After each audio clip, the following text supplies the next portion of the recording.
WNYC, independent journalism in the public interest.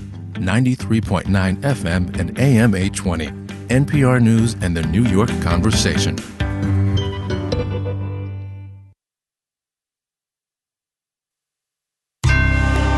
Marketplace is supported by the University of Illinois Geese College of Business, providing a fully online MBA degree that learners can earn without interrupting their careers. onlinemba.illinois.edu. Tell you what, we are going to beat the rush on all those first 100 days stories. Where does this economy stand on this Friday, day 95? From American Public Media, this is Marketplace.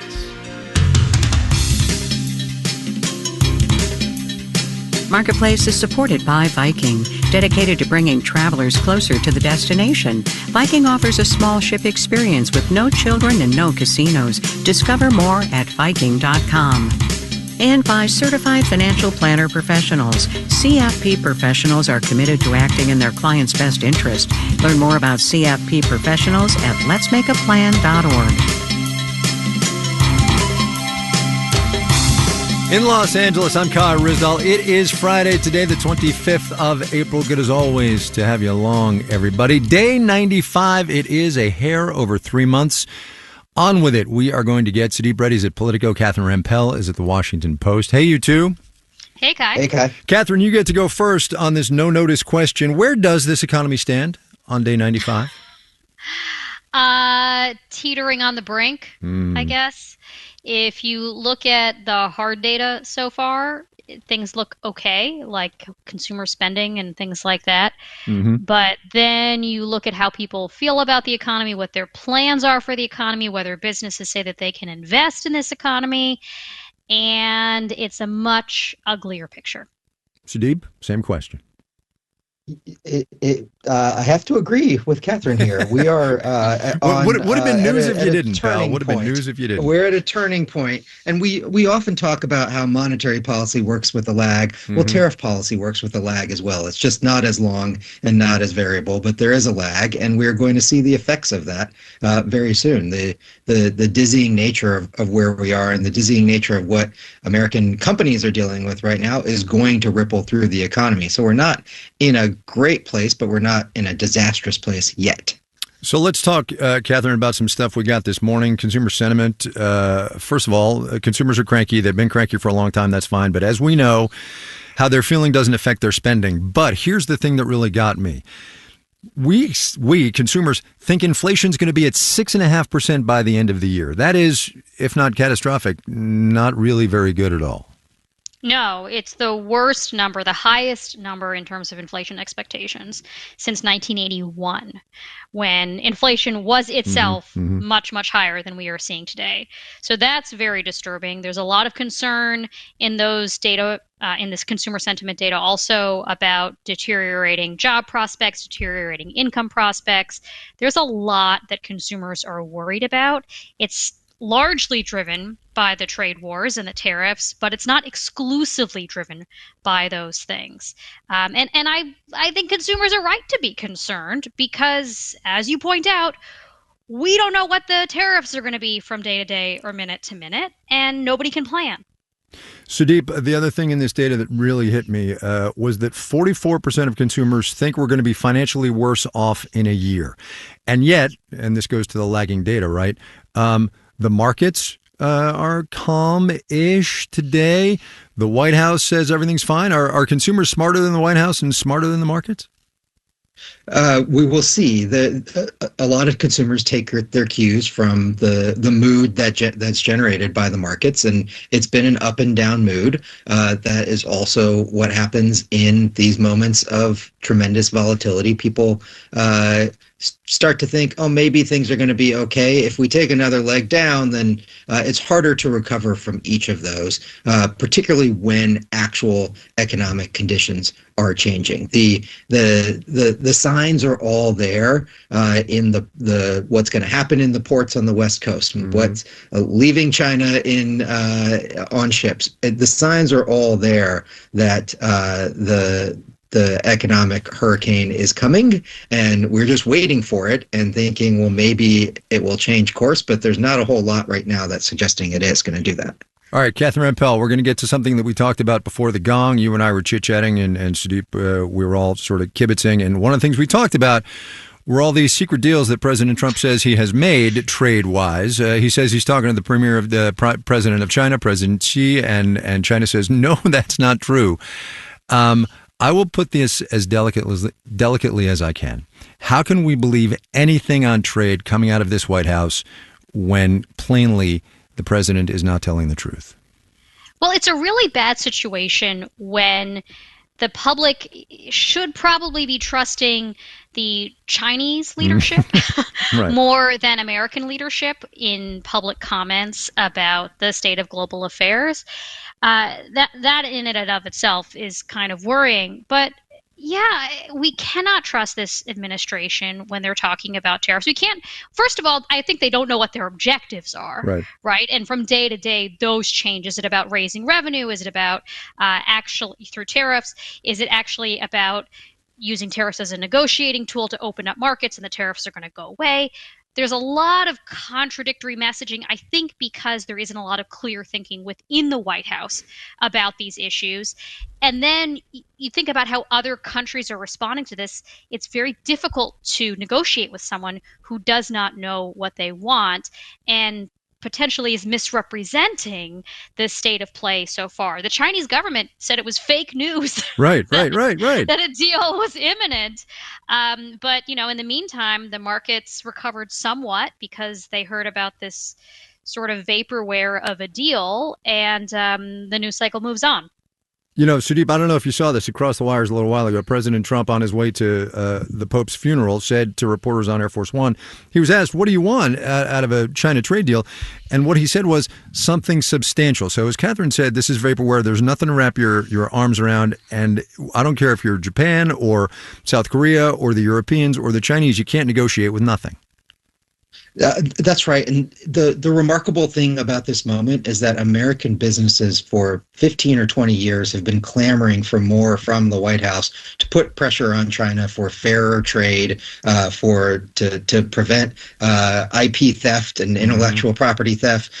All of that really does matter to American businesses. What they were not expecting was to have a death blow to the global trading system as it sits right now and have no real clarity about what's going to come next. You can't look day to day, hour to hour at the messages coming out from the president or the White House and have any confidence that this is there's some system to where this is going to come out. In the end, it's possible that the truce will be declared within days, but it does not seem likely, and there are no signals that that's going to happen. And that has got to be very worrying if you're actually trying to plan weeks or months in advance to keep the economy afloat wherever you are sitting in the economy.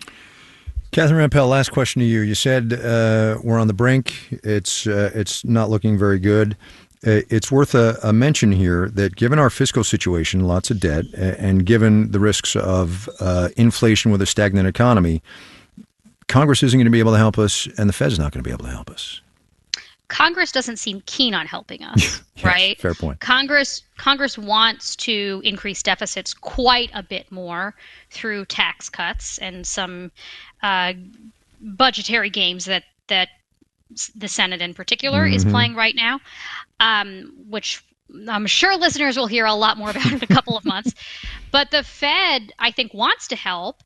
It just won't have the tools to deal with the situation that we're heading into, which is likely to be higher prices and slower growth. And the remedy for one of those issues is the opposite of the remedy for the other. So the Fed is in a very difficult position.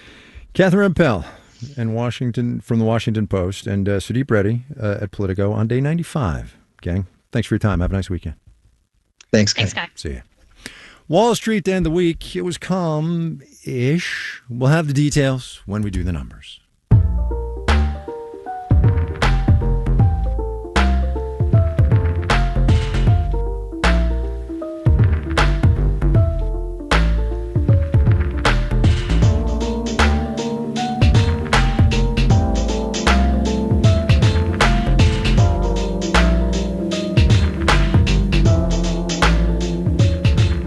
In times such as these, uncertain, scary, chaotic, the gut instinct is to look for something stable, something secure, something safe, a safe haven, if you will. For us, business and economically minded as we are, that has traditionally been U.S. Treasury bonds and the dollar. Not so much anymore for both of those, as we've been covering.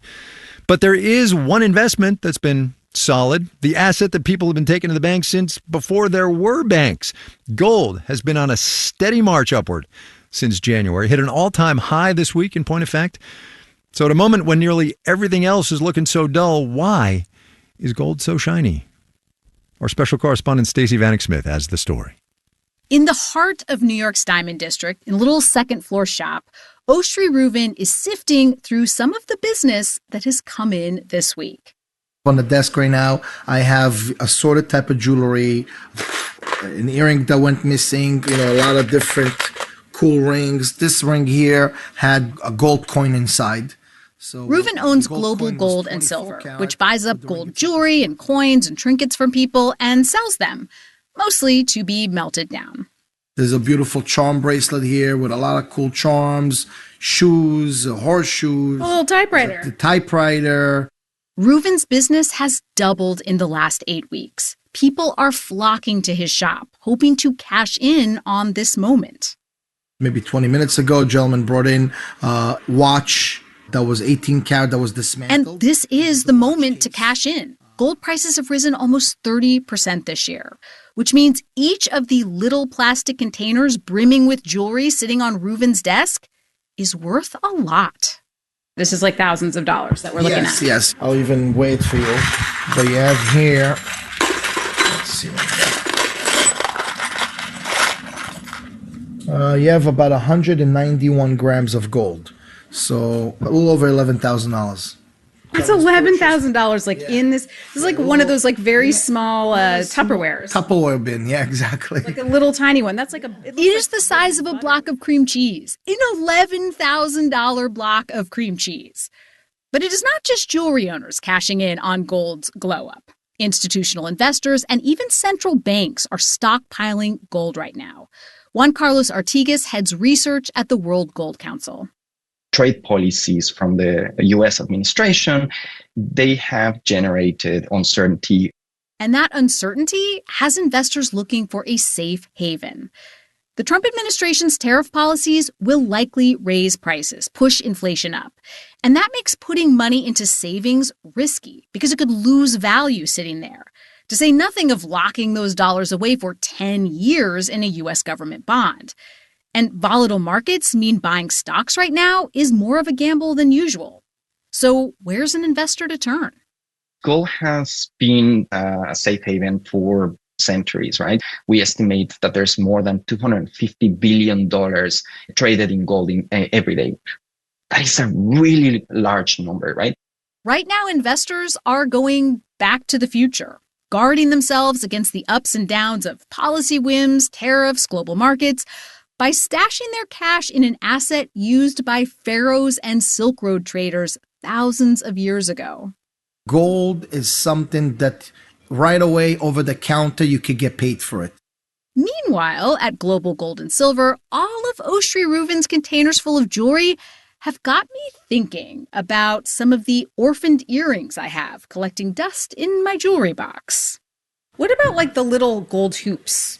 Are those actually worth much? Asking for the sake of journalism. So this is about 1 gram of 14 karat gold. That's about $60. Still, $60. You could at least get lunch in New York for $60. Yeah, definitely. Or a couple of strong Friday cocktails at the end of a very long week. Solid gold in my book. In New York, I'm Stacey Vanek Smith for Marketplace.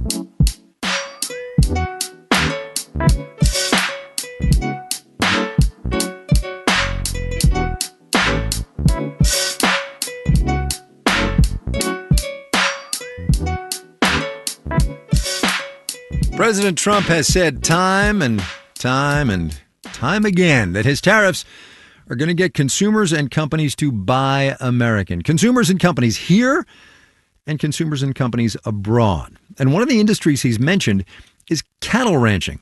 So we decided to see whether American beef has found greener pastures. Here's today's installment of our series, My Economy. My name is Nathan Bradford. I'm a primary cow-calf operation here in the state of Oklahoma.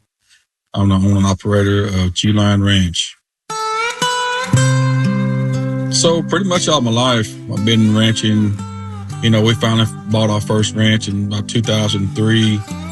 Of course, it's taken 20-something years really to get to this point. And it's not been an easy deal. Had a lot of challenges. We dealt with extreme drought conditions. We dealt with high hay prices and, then no water. Oh man, it was just a three-strand fence, cattle constantly out. My brothers and I, we just seemed like all we ever did was chase cows. It's a good time to be in the ranching business. It's honestly, tariffs right now for the rancher, in my opinion, has worked a little bit in our favor. Never seen it like this. When we're getting $2,100 for 500-pound calves. I remember when we would just get, sevens, maybe $800 on them 500-pound calves. Now it's $2,100. But these cattle prices will come down at some point. When, I don't know, and how far, I couldn't tell you. But I do know we'll have lesser prices, and we're going to be dealing with higher inputs. And I don't know how we're going to be able to absorb that and stay in. So you really have to brace yourself for what's to come next, right? And so that's what we are doing right now, trying to make sure we stay sustainable, something that's been very, very hard and challenging for us to do. When you think about the Black rancher in today's time, there's not really many of us out here. And I remember back during the worst snowstorm and freeze that we'd ever experienced here in the state of Oklahoma, which was around 2020, I believe.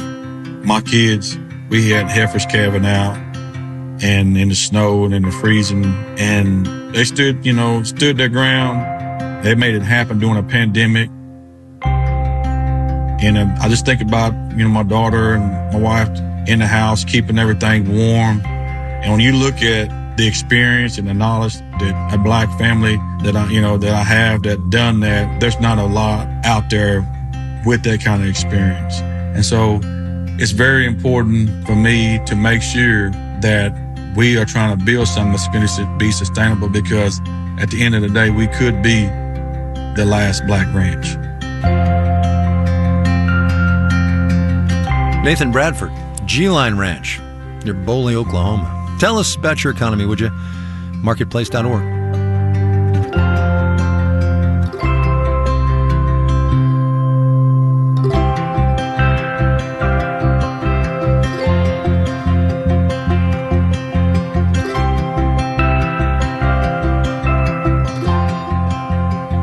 Coming up. It's beautiful. It's like an old friend.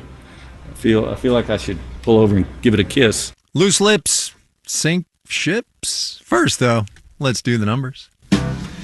Dow Industrial's up 20 points, essentially flat, closed at 40,113, did the blue chips. The NASDAQ up 216 points, 1.2%, 17,382. For the week gone by, the Dow up just shy of 2.5%. Yes, I did skip the S&P. Tacked on 40 points, 0.7%, 55.25. NASDAQ for the week up 6.7%. The S&P 500 rose 4.6%. Here's a sentence you will read in many companies' quarterly reports these days. Quote, macroeconomic uncertainty stemming from global trade policies. That one happened to come from Skechers. The shoemaker withdrew its full-year guidance and reported weaker than expected revenue. Skechers down more than 5% today. Bond prices went up. The yield on the 10-year T-note thus went down 4.25%, 4.25% on the 10-year. You're listening to Marketplace. Marketplace is supported by Progressive Insurance, helping protect small businesses and the owners that run them. Whether a plumber, accounting business, or restaurant, Progressive can help with over 30 customizable coverages. Online quotes available in as little as 6 minutes at progressivecommercial.com. And by Solidigm. Today's AI ambitions require a different approach to storage. Solidigm offers solid-state storage solutions optimized for AI with higher capacities, greater speed, and energy efficiency. StorageForAI.com.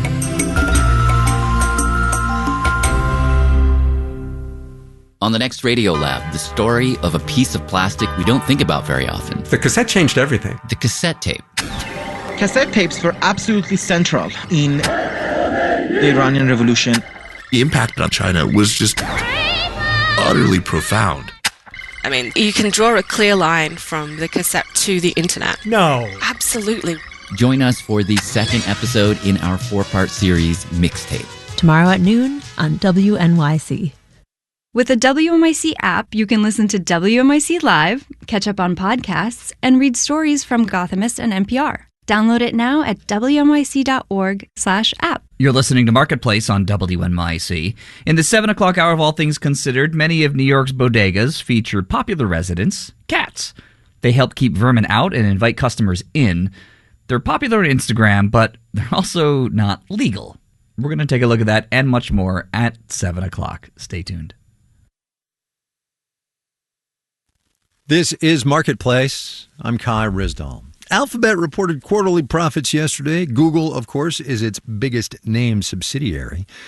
A little bit farther down the org chart, though, is Waymo, which is now doing, we learned, about 250,000 paid robo-taxi rides each and every week. That is 5 times as many as it was doing a year ago. Autonomous vehicles are increasingly showing up on our roads. And as Marketplace's Kimberly Adams reports, the White House has big plans for more. On Thursday, the Department of Transportation rolled out its new automated vehicle framework with the goal of making it easier and faster for companies to get AVs on the roads. This is no longer science fiction. You now have autonomous vehicles that have driven more than 100 million miles autonomously on public roads.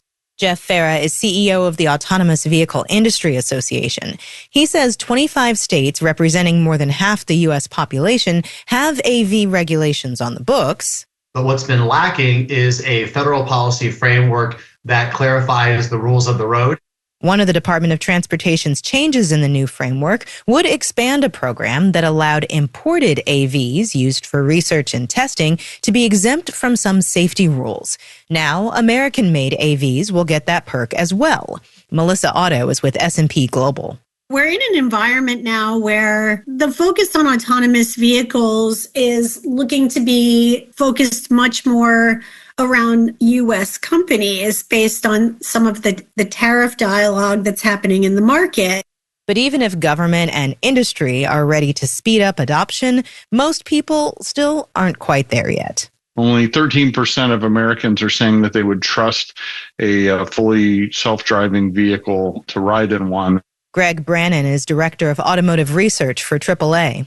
It's not an overall mistrust of the technology. We have hypothesized it is primarily around the fear of letting go. Brannon says almost 2/3 of U.S. drivers are still afraid of AVs. In Washington, I'm Kimberly Adams for Marketplace.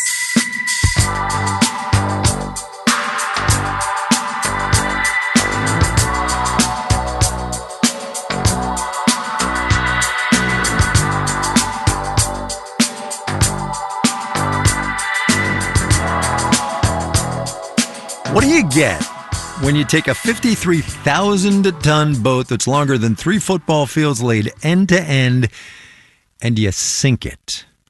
What do you get as a maritime business opportunity without compare? Irina Jorov reports. Chris Corsentino was 4 years old when he sailed from New York to Germany for his dad's army assignment aboard the SS United States in 1959. I remember being in the playroom with my brother. They had hobby horses with wheels, and we would get on those little hobby horses on one up against the wall and wait for the ship to hit a swell, and then we roll down to the other side. The ship was taken out of service in 1969, and it sat for decades at various ports around the country. But last year, Florida's Okaloosa County purchased the ship, and it's now anchored in Mobile, Alabama. Its next life is going to be underwater as the world's largest artificial reef. But before it's sunk, workers must strip anything non-metal off the ship and clean out contaminants like old fuel. Eventually, the giant ocean liner will be towed and then sunk off the coast of Destin, Florida, says Okaloosa County's Natural Resources Chief Alex Fogg. By creating a reef with something as iconic as the SS United States, it's going to bring a lot of people to the destination to go fishing and diving. The Florida coast is full of artificial reefs, from cement pyramids to even some smaller ships. So it'll be kind of that, flagship, if you will, for our artificial reef program. In other words, it'll be a marketing bonanza. Fogg expects the SS United States alone will bring in about $5 million in annual economic impact to the region. In all, Florida's artificial reefs foster an estimated $3.1 billion recreation and tourism industry. For now, as preparations for the Big Sink continue, the ship is generating a little tourism boom in Mobile, too. Now that the ship is here, we've done, in March, we took out 1,502 people to see it. Willie Jones is the captain of a riverboat called the Perdido Queen. Usually he takes people out for dinner cruises on the Mobile River, but his most popular tour now is to the SS United States. His little riverboat gets up close to the hulking ship. Most of these people are coming from out of town, so they're staying in the hotels, eating at the restaurants. It's been a big influx for everybody. Some 50 people climb aboard the Perdido Queen on a Friday afternoon. Jones blasts the horn as he departs.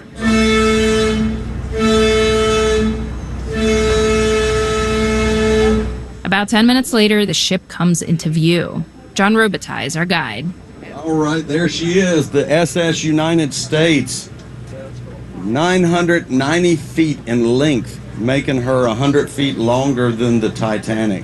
Visitors come out to gaze at the imposing wall of black metal that rises before them. From the ship's deck, workers look like ants. They wave at the tourists. Chris Corsentino, who sailed on the SS United States as a 4-year-old, says this is his second time taking the tour. It's an old dame. It's beautiful. It's like an old friend. I feel like I should pull over and give it a kiss. He's one of 5 people on this tour who had spent time on the ship when it was in service and who came to say goodbye before the SS United States descends to the ocean floor. In Mobile, Alabama, I'm Irina Zhorov for Marketplace.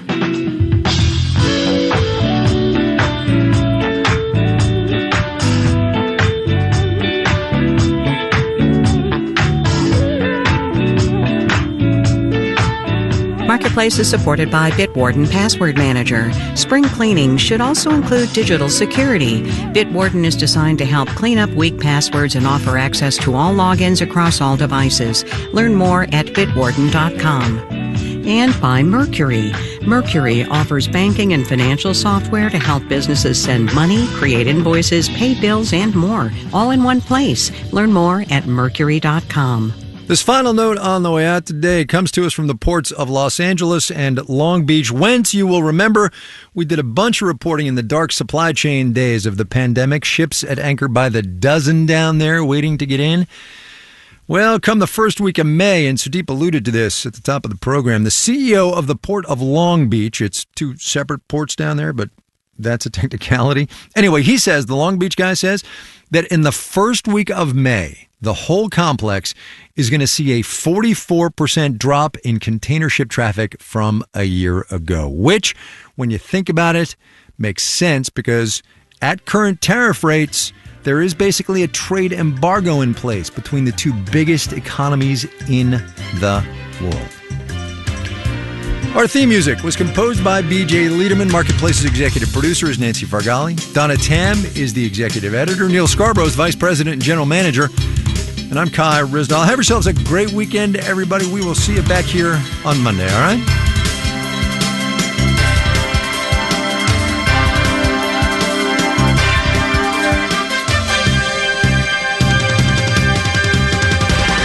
This is APN. WNYC support comes from Calvary Hospital,